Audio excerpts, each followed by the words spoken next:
Life used to feel simpler. Back when I was juggling writing gigs and Liz was just starting her career, we were newlyweds full of hope, working to build a stable future. Our days were hectic, but we still dreamed of the family we'd raise. I was finding my footing as a freelancer, and Liz hadn't yet climbed the corporate ladder, but we were content in each other's company. Then the kids came, Derek and Lila, and our priorities shifted. I took on more at home while Liz's career soared.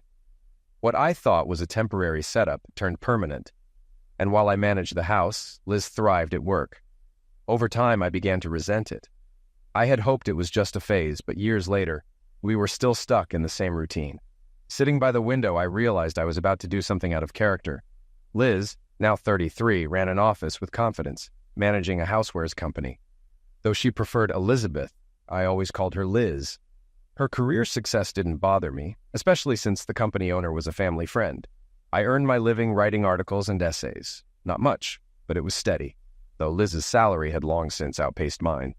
When we had the kids, Derek is now 11 and Lila is 13, Liz worked right up until the end of her pregnancies and went back to work quickly. We had a part-time nanny until the kids started school, but I eventually took over most of the cooking and housework. It didn't bother me at first. I was home and things needed to be done. But over time, it became expected, and Liz never offered to share the load. A few years ago, I even suggested hiring help, but nothing changed. We just fell into this routine, and I went along with it. Now, I'm starting to wonder if it's time for a change. I loved my kids and had their respect, though they always seemed uncomfortable when I showed them affection. We weren't a touchy-feely family. Liz made sure of that.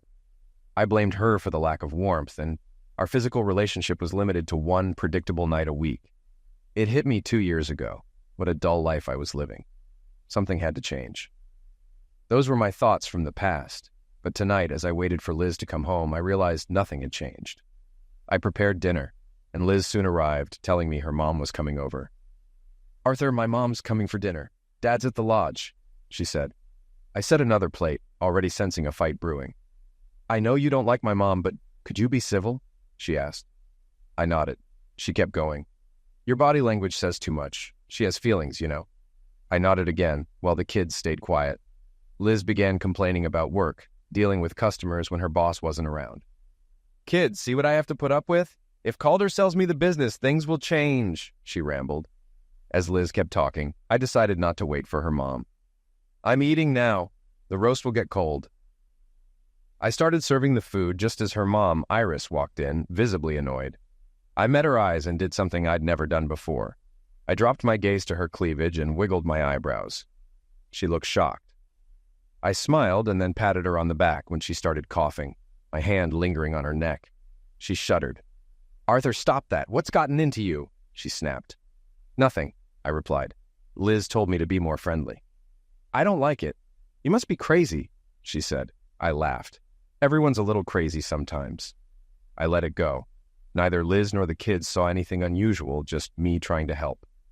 Liz got up to get her mom some water, and when she turned away, I glanced again at Iris's chest. Iris crossed her arms, and when I smiled, she quickly left the house. Liz called after her, but Iris kept shaking her head and walked out. Liz stormed back, accusing me of driving her mother away. "Dad didn't do anything," Derek defended me. "Grandma's been acting weird since she got here. She said Dad was crazy, but I think she's the one who's off." "Don't call your grandmother crazy," Liz snapped. "Let's just eat. I'll take her dinner later." After we finished, I said, "Liz, can you and Lila handle cleanup tonight? I've got an interview at Casey's bar in half an hour. Not sure when I'll be back." I turned to Lila, joking. "Mind if I get a hug from my favorite daughter?" "Dad, I'm your only daughter," she laughed, hugging me. I offered Derek a handshake, and he took it with a smile. In the kitchen, Liz was loading the dishwasher. "I'll be home later. How about moving date night up to tonight?" I asked with a grin. "No way. You know the routine. Mom thinks you're crazy, and I do too. Just go. I don't care if you come back at all."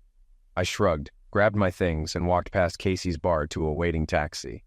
It took me out to the city's edge where several motels lined the strip. In the taxi, I was Arthur Franklin, husband to Liz, father to Derek and Lila. When I stepped out, I became Tommy Franklin, close friend of Beatrice Collins. 2 years ago, I was sent to interview Beatrice, a new widow whose husband died in a motorcycle crash. She was 7 months pregnant, stranded far from home with no family, nearly broke. Mr. Franklin, you look so much like my husband, it's eerie, she had said through tears. I stayed with her for 3 hours, listening to her story. She was 7 years younger than me and completely lost. Before leaving, I told her not to give up hope. I'll write your story and find a charity to help you. I wrote the articles and donations poured in.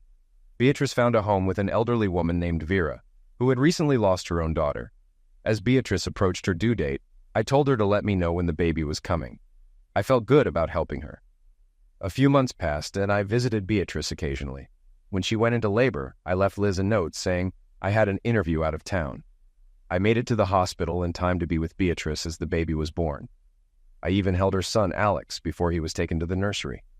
Over the years, I continued to visit Beatrice, but never more than once a month.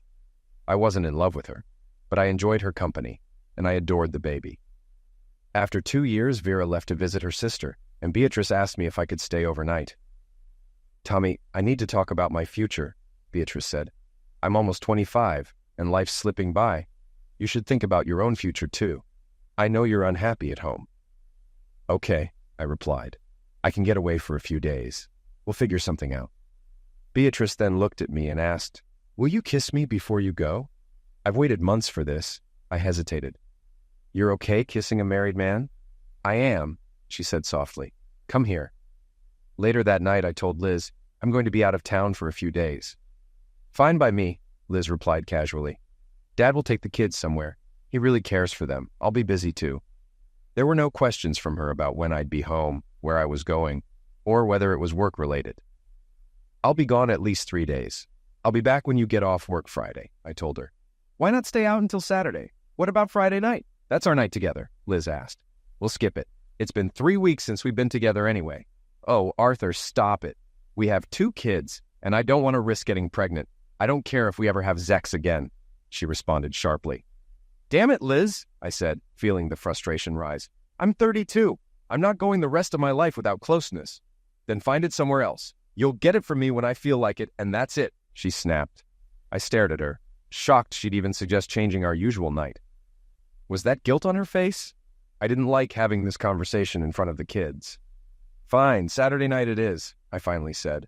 "I'll be home in the afternoon and maybe take you to dinner. The kids can come too." "No, Dad's taking the kids. You can take me out, and we'll discuss things later," she said, already dismissing the conversation. I left to meet Beatrice Tuesday afternoon, arriving later than planned.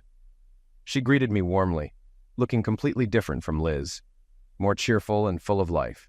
As we sat down for dinner, I asked her, "Does Vera know I'm staying?" "Yes, she does," Beatrice smiled, though I could sense her guilt. "She told me to give you whatever you want." The evening went as expected. Beatrice was more passionate than I had imagined, making me forget about Liz. But in the morning, I felt a wave of guilt. At breakfast, Beatrice asked, "Are you sorry?" "In some ways, yes," I admitted. "I've never cheated on Liz before, and it's bothering me more than I thought. But I felt real love with you." "Tommy, I'm sorry for causing your guilt," she said softly. "Can we just go back to being friends?" "I don't think so," I replied, "but I need some time to figure things out." "You say the sweetest things," she said with a faint smile. "I'm not sorry we did this. I'll let you decide what happens next." From then on, she let me spend time with the baby, and we talked about our lives. Beatrice shared more about her late husband, a carpenter she had followed from job to job. She still had his old van, though it was rarely driven. We took a walk to the store, and I told her more about my life with Liz. Beatrice wasn't shy in her response. "If we end up in a relationship, you'll have to step up as a partner. No demands, but no holding back either." "I'm working on it." "I'm here, aren't I said with a smile. She paused before continuing. "You know, you'll need to settle things with Liz. I'm sure you're thinking about divorce." "I've thought about it," I admitted, "but I have no grounds." "Are you sure?" she asked, raising an eyebrow. "No woman treats you the way she does without something going on."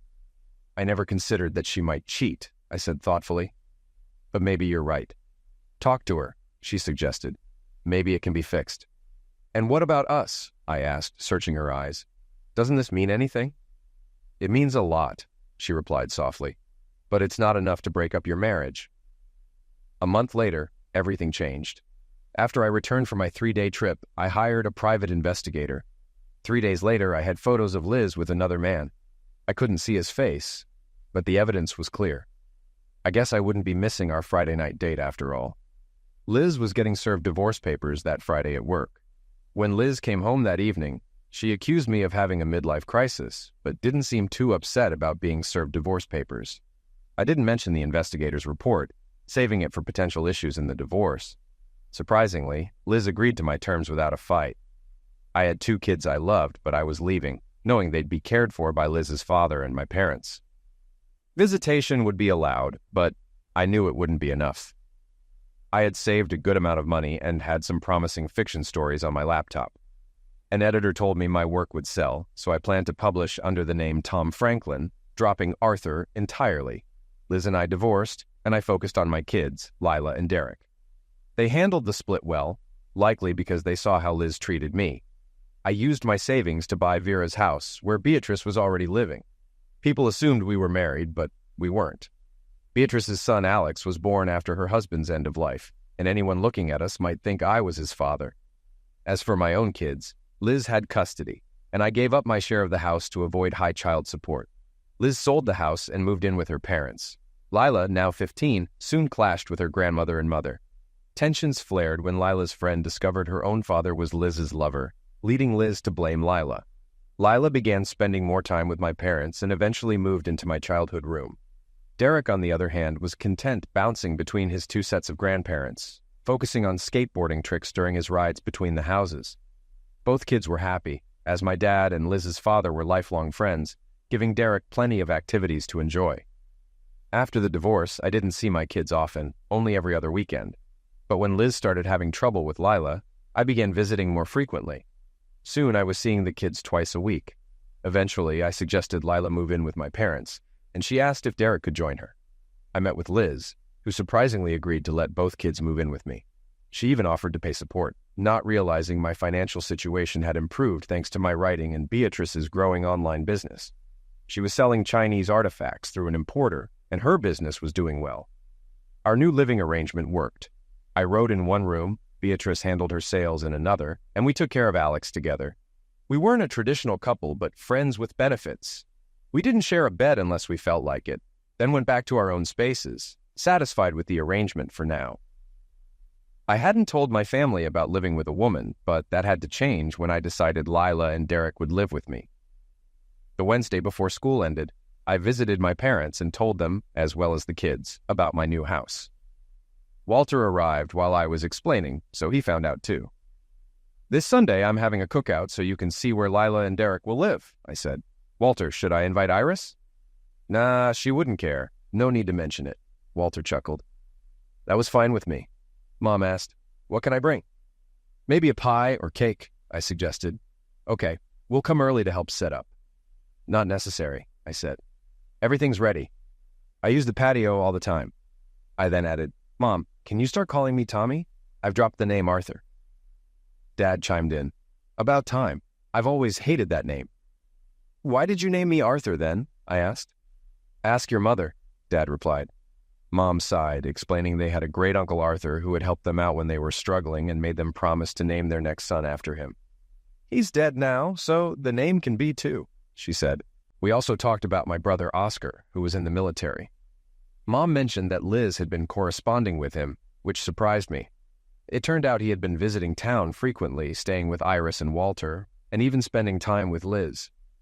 Lila quietly confirmed it, saying, "I knew he was here recently. I think it's awful what Mom and Uncle Oscar are doing to you, but I wasn't supposed to say anything." I left feeling conflicted. When I got home, Beatrice could tell something was off. I told her, "It's nothing really. I just found out Liz was cheating on me with my brother for longer than I thought. I've invited my family over for a cookout on Sunday. Derek and Lila will be staying here for good." Later, I remembered the photos from the private investigator. Looking at them closely, I realized it was Oscar in the photos with Liz, identified by an old scar on his back. That explained why the divorce went smoothly. They wanted to keep their affair quiet. Both Liz's parents and mine likely knew after the divorce. I wasn't sure how to handle this revelation. I didn't want to alienate my parents or let my kids hate their mother. But knowing my brother had betrayed me left me angry and humiliated. Liz had been unfaithful to him as well, from what Lila shared about her dating other men. That night, Beatrice came to my room, offering to talk. I told her about everything, how Lila and Derek were moving in, and how I found out about Liz and my brother. I feel humiliated, and I don't know how I'll act when I see him again. Beatrice reassured me. Don't do anything drastic. It would hurt your family. Focus on moving forward. She was right.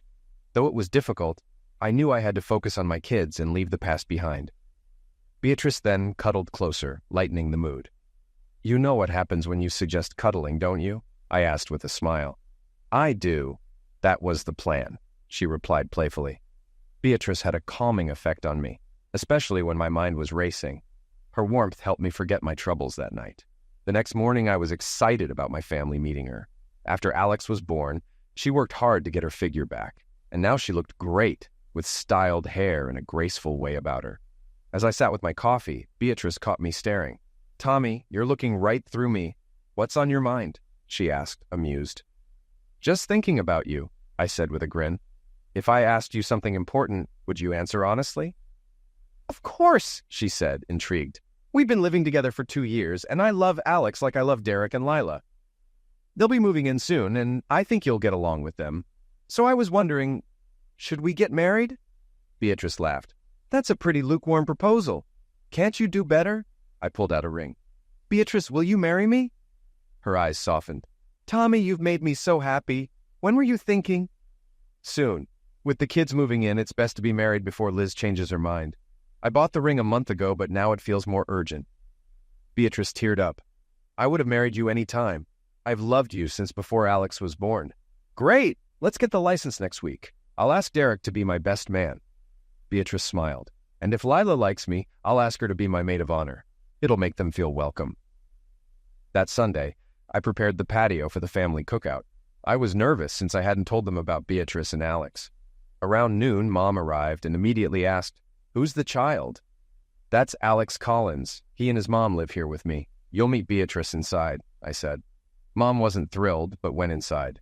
Derek and Lila greeted me warmly, and soon they were playing with Alex in the yard. My dad showed up next, and I greeted him. I thought you lived alone? He asked. No, I've been living with Beatrice. She came with the house when I bought it, I explained. Mom and Beatrice then joined us. Beatrice introduced herself to Dad, explaining how I had helped her after her husband died. Dad was surprised to learn about my successful writing career, saying he had read about me recently. As we got ready to eat, Mom mentioned someone else was coming. Yes, Walter Hale, your father-in-law, she said, using my old name. I smiled, correcting her. It's Tommy now, remember? Mom chuckled and agreed, signaling that she was still a bit miffed I'd kept Beatrice a secret, but also showing she was warming to her. As I went to grab drinks, I overheard Beatrice telling my parents, This is the first time I've heard Tommy brag about his writing. Hearing Beatrice's words brought me a sense of satisfaction I hadn't expected. Derek and I brought out the cooler with drinks, and Alex, curious as ever, grabbed a bottle of ale. Beatrice let him try it, knowing he wouldn't like it. Sure enough, after one taste, Alex spit it out and ran to me crying. I calmed him down and sent him off to get the dustpan to clean up. Just then, Walter and Iris arrived. I greeted them, and Iris seemed more reserved than usual. I introduced Beatrice and Alex to them, and Iris looked relieved when Beatrice clarified that Alex wasn't my son and that I had dropped the name Arthur. Iris even said, Thank God. My daughter hated that name, and I think she started to hate him too. Beatrice smiled at me, and I knew things were off to a good start. Then I made my announcement. I've asked Beatrice to marry me, and I want Derek to be my best man, Beatrice added, asking Lila to be her maid of honor, which made Lila excited. We talked about the wedding, planned for 2 weeks away, and everyone seemed supportive. It was the first real conversation I'd had with Iris in years, and surprisingly, she seemed more pleasant. Maybe she saw that Derek and Lila were happy, which lightened her attitude. As I grilled hamburgers, the kids played with Alex, who eventually tired out. Lila offered to take him upstairs to bed, which gave me a moment to reflect on how content my children seemed. I hadn't seen them this happy in a long time. Later, Beatrice shared details about her business, explaining how she started with just $100 and had grown it into a profitable venture. Everyone was impressed by her success. With a grin, she teased, Tommy's slow sometimes. I didn't think he'd ever make a move on me. I defended myself, explaining that Beatrice had just lost her husband when we met, and I didn't want to rush her. When I finally did make a move, I felt guilty. I didn't want to feel like I was replacing one woman with another. Beatrice smiled warmly and added, Tommy may be slow, but he's thorough. I knew he would always be there for me, and I knew he was considering how Derek and Lila would feel. As I glanced at her, I saw tears forming in her eyes. Tommy, she said, I understand you more as time goes on. That's why I said yes when he asked me to marry him, Beatrice said with a smile, sealing the moment with affection and gratitude from everyone around.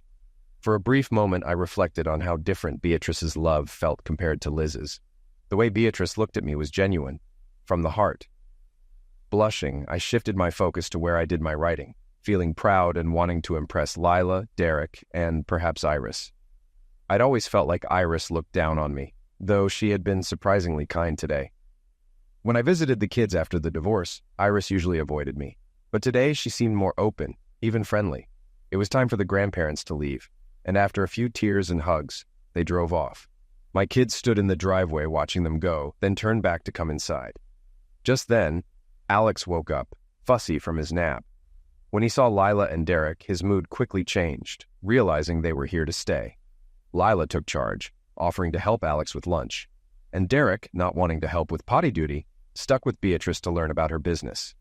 Later, we all went upstairs to settle Lila and Derek into their rooms. As we made the beds, Lila asked, Don't you sleep with Beatrice? I explained that I hadn't, wanting to wait until we were married.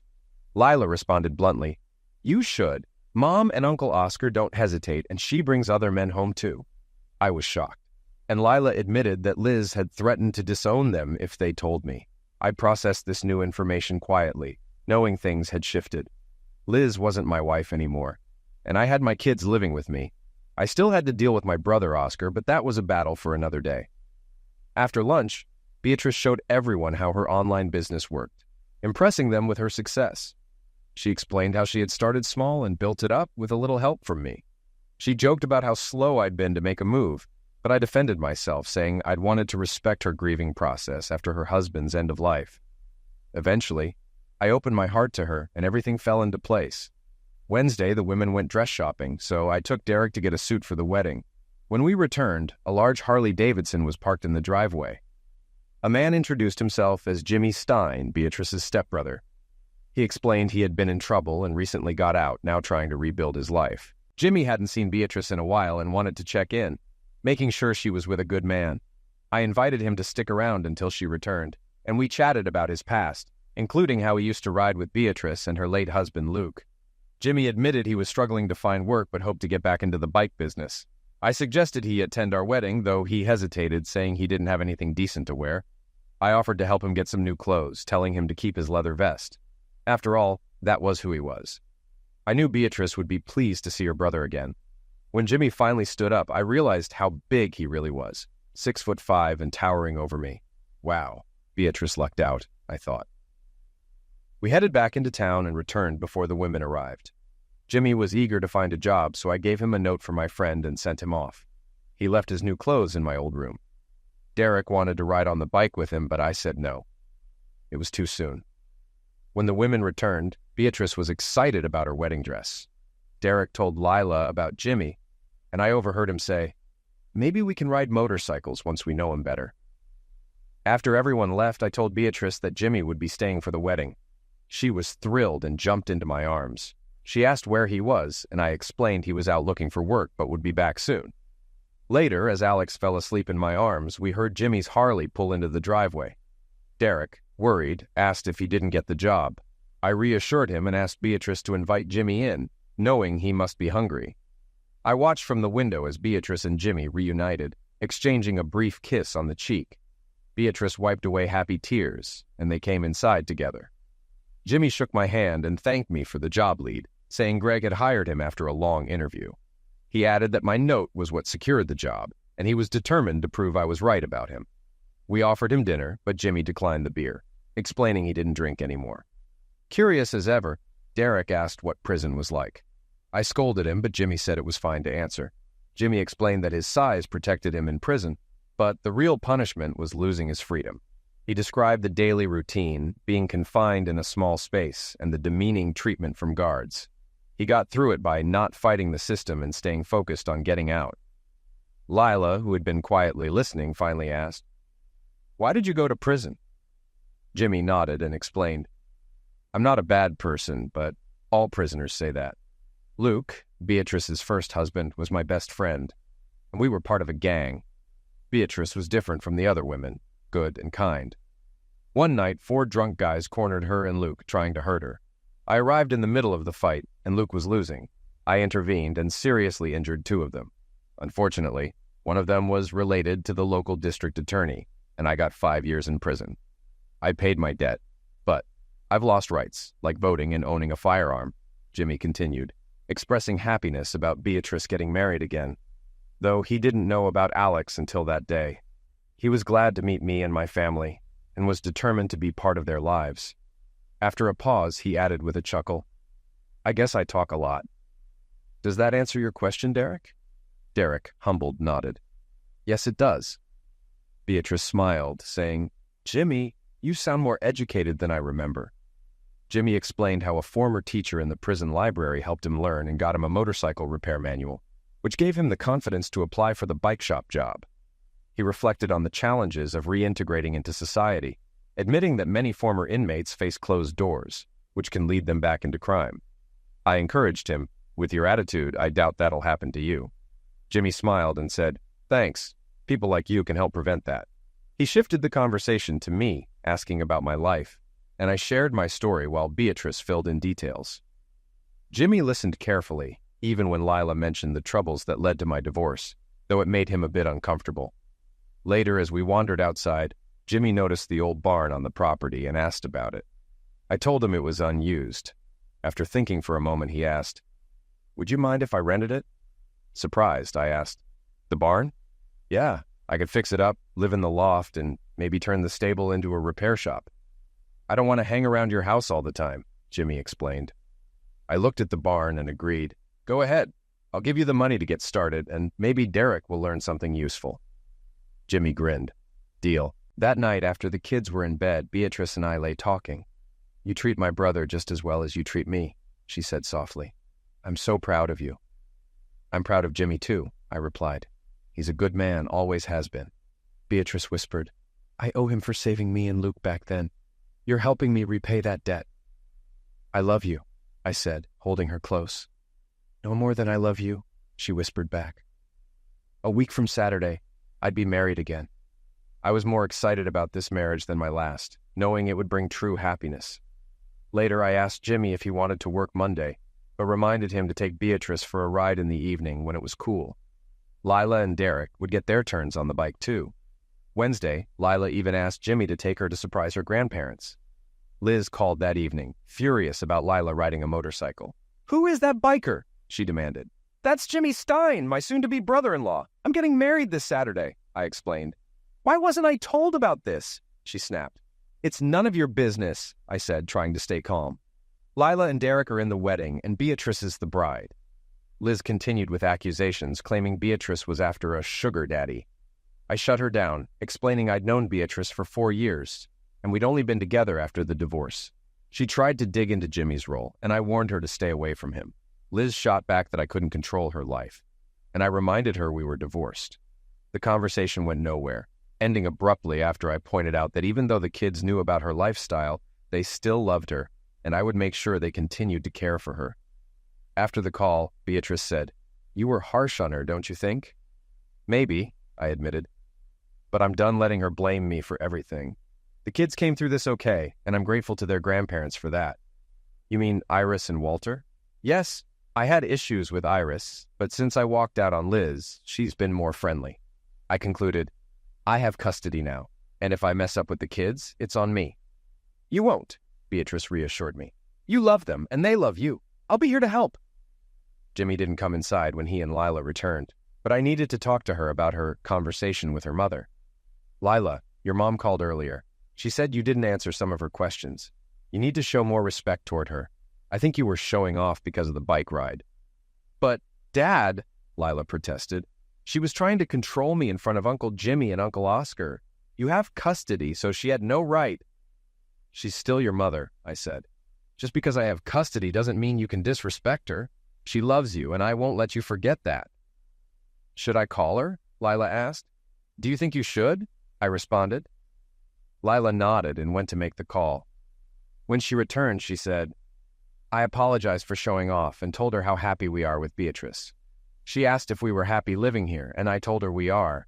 I think she still loves you." "I know she does. Thanks for calling her, Lila." On Saturday, Jimmy asked, "Are you sure you want me at the wedding?" "Of course. You're family now.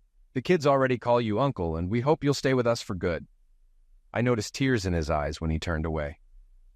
Later that day, Mom, Dad, Iris, and Walter arrived early. Jimmy showed Dad and Walter the barn and how he planned to fix it up. Then we headed to the little church for the wedding. It took only 20 minutes for Beatrice and me to get married, and I couldn't help but smile at how quick it was. Afterward, I handed over the marriage license for the minister to sign. After lunch, Walter and Iris gifted us a one-night stay at a hotel, and we planned a longer honeymoon for August in the mountains, where we could rent ATVs and explore trails with the kids. Jimmy suggested we rent a couple of all-terrain vehicles, and soon, even I was considering getting riding gear, though I wasn't much of an outdoorsman. Jimmy spent most of his time fixing up the barn, and Derek enjoyed helping him.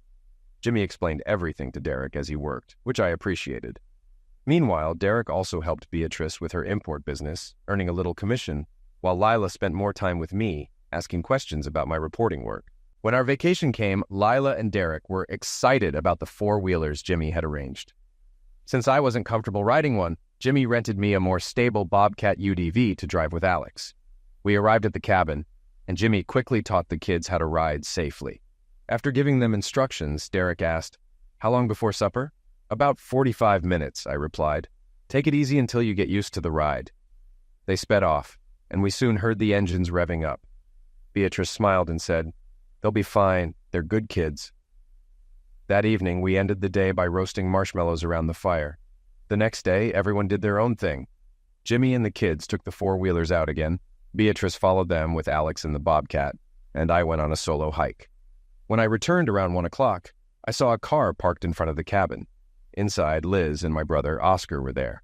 Liz greeted me, surprised. "Mom said you were on vacation. I thought I'd come see the kids and meet your wife. Where are they?" "They're out on the four-wheelers," I replied, still standing at the door. Oscar, with a sarcastic tone, said, "Aren't you going to say hello? I'm your brother." "You're no brother of mine," I said coldly. "Liz, take him out of here. If you want to see the kids, come back alone." Oscar taunted, "Are you mad because I slept with your wife? I'm not leaving until I see your new one and my niece and nephew." My patience snapped. "You both need to leave now," I said. Oscar swung at me, and I blocked the second punch, landing a few of my own. Jimmy eventually pulled me off him. "Tommy, stop. You'll eliminate him." I turned to see Beatrice, the kids, and my parents, who had arrived and witnessed the fight. Liz helped Oscar up, and I told her, "Get him out of here, and don't bring him back." "Can I at least say goodbye to Lila and Derek?" Liz asked. "Make it quick," I replied, exhausted. Beatrice helped me inside, and I told her I needed a shower. Later, while soaking in the tub, my mom barged in. "I had to check on you. Oscar's in worse shape, but he'll be fine. You can't hurt a drunk." "Are they gone?" I asked. "Yes, Liz just left," she said before adding with a laugh, "I hope I see less of you at dinner than I did just now." A little later, Iris came in, apologizing for Liz bringing Oscar. "I wish they'd both just leave us all alone."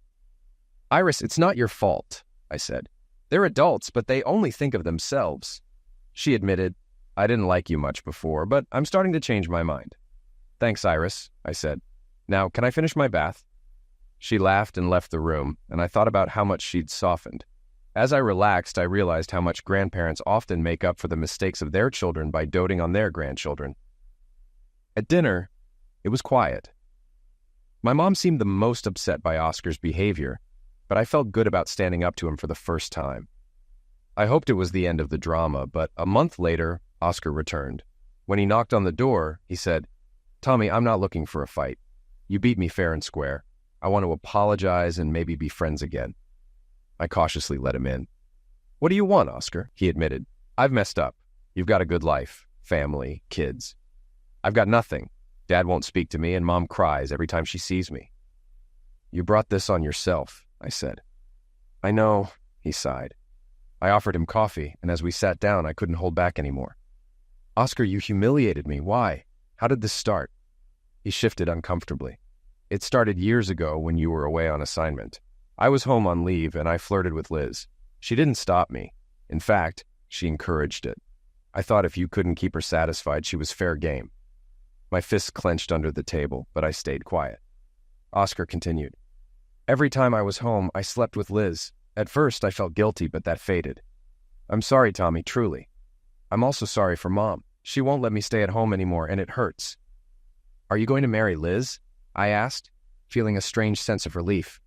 God, no, he said quickly. She's been cheating on me with a bunch of other men. Iris has barred me from her house, and Liz kicked me out before I could leave.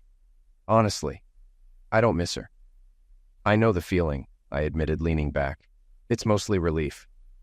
Tommy, I don't want anything to do with you either, but I hope you can make it up to Mom someday.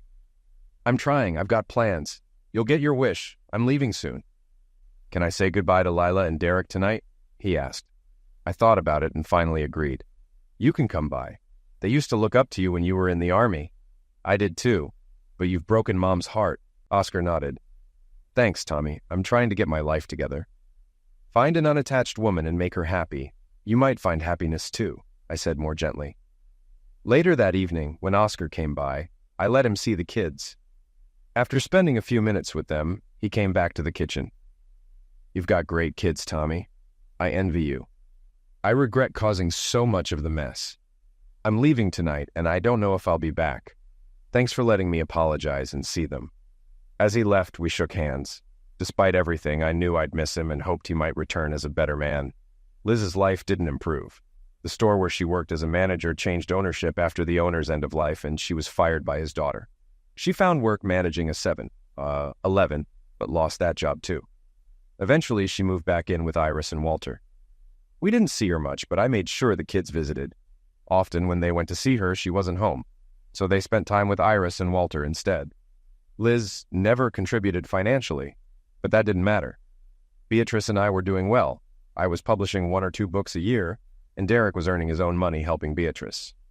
Lila graduated near the top of her class and went on to study journalism at the State University. Beatrice and I were proud of both kids. Alex was a joy, always making everyone laugh. The same year Lila left for university, Beatrice gave birth to twin girls, Bethany and Selena, who quickly became Beth and Sal. Jimmy also found happiness. He met a wonderful woman, and they had a son. He moved out of the barn and bought a cottage near his work, and we couldn't have been happier for him. Thanksgiving was at my house during Lila's 3rd year of university. Mom made an announcement. I've been in touch with Oscar. It's been almost 5 years since we've seen him, and he wants to visit during Christmas. I already told him he's welcome. Where has he been living? I asked. I'm not sure, but he said he's only 3 hours away.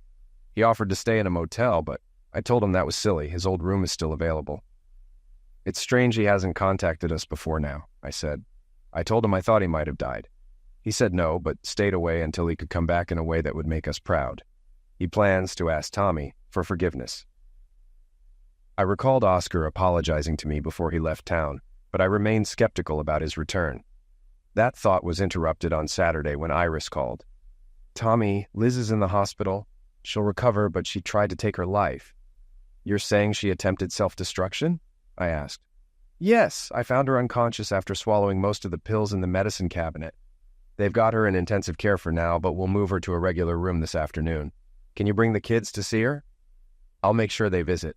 Lila heads back to school tomorrow, so it'll be mostly on Derek. I'll call you later. I broke the news to the kids. They weren't too surprised by her actions. Lila admitted, It's depressing to visit her. She only complains about how life's treated her, but it's mostly her own doing. You should both give her more attention, I advised. It might make a difference. Derek agreed. I'll visit more now that I'm out of high school. Later, Lila and Derek went to the hospital and returned after dark. Derek updated me.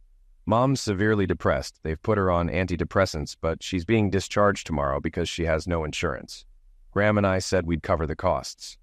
What's the plan? I asked. She agreed to go to a mental institution for evaluation. Part of her problem is she's broke, and her unemployment benefits have run out. I offered to help find a facility, and Lila reassured me, You're not responsible for her, Dad. I know, but I can still help. The next day, Derek took Liz home while Lila went back to school. Derek called me later, saying, Mom regrets what she did. The doctor said she needs to take her medicine regularly. Watch her closely, son. She's still unbalanced, and we need to get her properly evaluated. I'll work on it tomorrow. I found a state program offering treatment for people in Liz's situation, and luckily they had a bed available. Derek and Iris took her to the facility the next day. At 42, Liz had no job, no home, and no income. This was a chance to get her the help she needed. 3 weeks later, Derek received Liz's evaluation report. It turned out her issues were medical and treatable. The doctor explained it was a hormonal imbalance, possibly dating back years, worsened by unemployment and early menopause. These factors had contributed to her depression and self-destruction attempt. Liz came home just before Christmas, with Lila and Derek picking her up. She returned to stay with Iris and Walter, trying to rebuild her life. I hadn't seen her in almost a year, and I didn't expect to over the holidays since our family had made it a habit to avoid each other after the incident with Oscar 5 years ago. One day, while Beatrice, Lila, Iris, and my mom were out shopping, Liz unexpectedly showed up. "Hello, may I come in?" she asked. I welcomed her inside, had Alex take her coat, and we went to the kitchen for coffee. Liz looked thinner and worn, but she seemed more composed. I brought out a coffee cake and asked her to cut it for the kids, introducing her as Lila and Derek's other mommy. After the kids ate, they returned to the TV, leaving us alone. "It's been a while, Liz. How are you?" I asked. "I'm better, but I feel foolish for how I behaved. There was a time I didn't want to live, but that's behind me now. I wanted to thank you for helping me get into that facility. Derek told me it was all because of you. You needed help, and Derek would have done it himself if he could. I just stepped in to support him." Liz sighed. "I've thought a lot about my life. I know I made mistakes, and I don't have any excuses. But I'm trying to move forward and find a job." "What kind of work are you looking for?" I asked. "Something in a store. I was a good manager for Calder, but I screwed up at that convenience store. The doctor said it might have happened anyway because of my condition." She paused before continuing. "I also want to apologize for how I treated you and everyone else over the years." "Apology accepted. No point dwelling on the past. Just follow the doctor's advice and move on." Liz smiled softly. "Thank you. Derek said something similar when he picked me up. It's good to hear it from both of you." As we talked, Derek returned to pick her up. Liz thanked me again for raising 2 wonderful kids. We shared coffee and cake. And as they were leaving, Alex commented, "Derek's mommy is a nice lady, isn't she, Daddy?" "Yes, she is," I replied quietly. 4 days before Christmas, the house was filled with excitement, especially from the younger kids. I wondered when Oscar would show up, and the next day, just before noon, he arrived with a woman, a young girl, and a baby. "Tommy, I have a family now. Am I welcome?" he asked.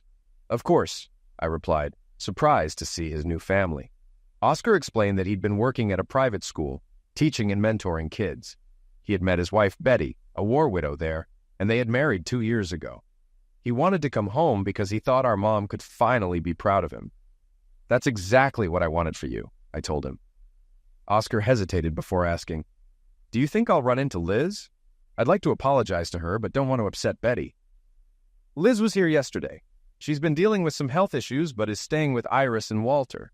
If you do see her, I'd suggest not bringing up the past unless she does." Oscar agreed, and we joined everyone in the living room. Beatrice held their baby, and my girls were already sitting beside Betty. Oscar seemed at peace, and I could tell he had changed. Before leaving, Beatrice invited them to stay for lunch, and we all sat down together, preparing to share a meal as a newly extended family. The girl gave me a shy smile and followed us into the kitchen. I fried more French fries, and Oscar called Mom to let her know he'd be there after lunch. "I guess I'm Mom's Christmas present this year," Oscar said. "It's about time, right?" "Yeah, she'll be even happier when she finds out you have a family," I replied. Oscar looked sad for a moment. It's tough knowing it took 50 years to make her happy. I'll do my best to keep it that way from now on. As Oscar and his family were getting ready to leave, Lila walked in with Liz, making things a little awkward, but Beatrice handled it smoothly. "Lila, you remember your Uncle Oscar, and of course, Liz, you do too. Oscar's here with his family. This is his wife, Betty, and their daughter, Ginger, along with their baby, Josh," Beatrice said, introducing everyone. Betty approached Liz. "I've seen pictures of you with Lila and Derek. Oscar always said Lila would be as beautiful as you, and he was right. I hope we'll see you tomorrow at his parents' house." Liz hesitated. "I'm not sure. I've been sick, but if I feel up to it, I'll come." Betty smiled. I hope so. Oscar says he's starting his second life at 40, thanks to Tommy nudging him in the right direction. After they left, I reflected on how I had told Oscar years ago not to come back until he made our mom proud. Maybe that was the nudge he needed after all. Beatrice laughed. I think he got the message after you knock him up. Liz chimed in. Yeah, I had to listen to him complain about how mean you were. I decided to give Mom a call. Oscar was here and Liz showed up too. I think it'd be good if you invited Iris, Walter, and Liz for Christmas. Oscar won't cause any trouble. Mom was hesitant. Why all the extra people? Liz might stir up drama. She won't. I'll make sure of it. This could be the best Christmas ever. Are you going soft on Liz? Maybe. She's been sick, and now that she's getting help, she could use a little kindness. Mom agreed to call Lila and invite Liz. Later, Lila told me, Grammy invited Mom for Christmas. I think it'll be nice. Christmas was wonderful, with no drama, just happiness. Liz, a bit out of place, sat next to me, quietly observing. She turned to me and said, This could have been my family if I hadn't been so selfish. You're the one holding everyone together. No, it's Lila and Derek who hold us together. They love you just as much as they love me. Derek will help you find something to feel good about again. I hope so. I've made a mess of my life, but I'll do whatever work I can find. Don't worry. Derek will help you find something meaningful. Liz smiled and admitted she was grateful that Iris hadn't shut her out despite everything. A month later, Derek came to me concerned about Liz's future. Dad, Mom still hasn't found work. I need to help her before she falls back into depression. Do you have money to invest? I asked. Yeah, I've saved nearly $75,000 for my business. Why? Buy a store and let her manage it like she did with Calder's. Derek thought it was a great idea. He found a convenience store that had been on the market for a while. After some research and appraisals, Derek was ready to make an offer, knowing this was the right move to help his mother rebuild her life. Derek got the appraisals and we worked out a fair offer. He'd take over the mortgage, pay for the inventory at wholesale minus 10%, and ask the owner to hold half of the remaining balance, paid monthly at a lower interest rate than the mortgage. This left $117,000 for Derek to finance. I'll cover that, I said, but you have to agree to take evening classes in marketing at community college. Get an associate's degree in case you want to pursue something else later. How will I pay you back? I won't be able to work full-time after a year, I asked. Sell your mother a share of the store or pay me back after the mortgage is done, my father replied. I don't need the money now. It's a gentleman's agreement. No paperwork. So Mom doesn't need to know? I asked, seeking reassurance. Exactly, he confirmed. And Beatrice will be fine with it. Just tell your mom you have an investor. Get her excited about the store. I think she'll love it, I said, feeling more at ease. A few years later, Lila, now almost 30 and working for a major publisher, called me. Dad, I have 2 weeks off in July. Can you get the whole family together? I might have an announcement, she said. Getting married? I asked, curious. Engaged. You'll love him. He's a lot like you. Let's all stay in the bunkhouse together, she suggested. I'm not a kid, Lila, I said, chuckling. Just for one night, Dad, everyone talks about how much they love you. You're the most important person in the family, she insisted warmly. Touched by her words, I agreed to organize the gathering. First, I called Derek, who now ran Franklin's Grocery after deciding against college. Dad, this is great. I'll announce my engagement too. It's a secret for now. Can you invite Mom? It would mean a lot to her, he said. I called Liz and invited her. She asked, Can I bring a special friend? Of course, I replied. Bring him and his kids. They'll fit right in. Her voice caught with emotion. Thank you, Tommy. I'm so happy. I made more calls, inviting Oscar and his family, my parents, and Liz's parents. Everyone was excited and I felt content. Reflecting on my life, I realized how far I'd come from those early years of dissatisfaction. Now, everything felt right.